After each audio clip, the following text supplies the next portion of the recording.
नमस्कार, मैं हूं अभिजीत कुमार और आप देख रहे हैं चेतना मंच। आज हम एक ऐसे महत्वपूर्ण मुद्दे पर चर्चा करेंगे जिसकी चर्चा दिल्ली के साथ साथ पूरे देश में सुनाई दे रही है। जी हां, हम बात कर रहे हैं सीएजी रिपोर्ट की।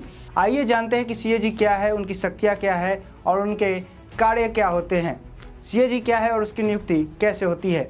भारत के नियंत्रक और महालेखा परीक्षक, जिन्हें हम सीएजी के नाम से जानते हैं, भारतीय संविधान के भाग 5 में अनुच्छेद 148 से 151 तक वर्णित है। इनकी नियुक्ति भारत के राष्ट्रपति द्वारा की जाती है और इनका कार्यकाल 6 साल या 65 वर्ष की उम्र तक होता है।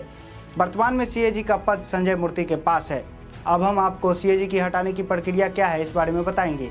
सीएजी को हटाने के लिए सुप्रीम कोर्ट के न्यायाधीश की तरह ही संसद के दोनों सदनों में विशेष बहुमत से प्रस्ताव पारित करना जरूरी है। ये व्यवस्था सीएजी की स्वतंत्रता को सुनिश्चित करती है ताकि वो बिना किसी दबाव के वित्तीय गतिविधियों पर नजर रख सके।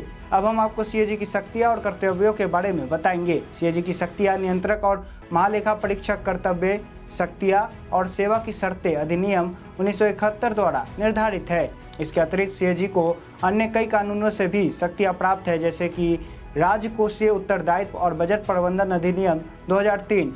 सीएजी केंद्र और राज्य सरकार के खातों को ऑडिट करता है और राज्य सरकार के कर्मचारियों के पेंशन एवं भविष्य निधि खातों का भी रखरखाव करता है। अब सीएजी द्वारा की जाने वाली ऑडिट की 3 प्रमुख श्रेणियां क्या है इस बारे में बताते हैं। सबसे पहले अनुपालन ऑडिट। ये सुनिश्चित करता है कि लागू कानूनों, नियमों और आदेशों का पालन किया जा रहा है। दूसरा है निष्पादन ऑडिट। ये योजनाओं या कार्यक्रमों के कार्यान्वयन का आकलन करता है। तीसरा है वित्तीय ऑडिट। इसमें सरकारों के खातों और सार्वजनिक उपक्रमों के खातों का प्रमाणन किया जाता है।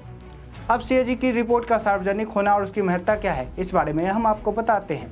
सीएजी की रिपोर्ट केवल तब सार्वजनिक होती है जब उसे विधानसभा में रखा जाता है। लोक लेखा समिति पीएसी सीएजी की रिपोर्ट की जांच करती है और सरकार से उन पर कार्रवाई करने के लिए कहती है। सीएजी की रिपोर्टों में सरकारी खजाने के नुकसान, नियमों और प्रक्रियाओं में बदलाव की सिफारिशें शामिल होती है। अब हम आपको सीएजी रिपोर्ट के प्रभाव के बारे में बताएंगे।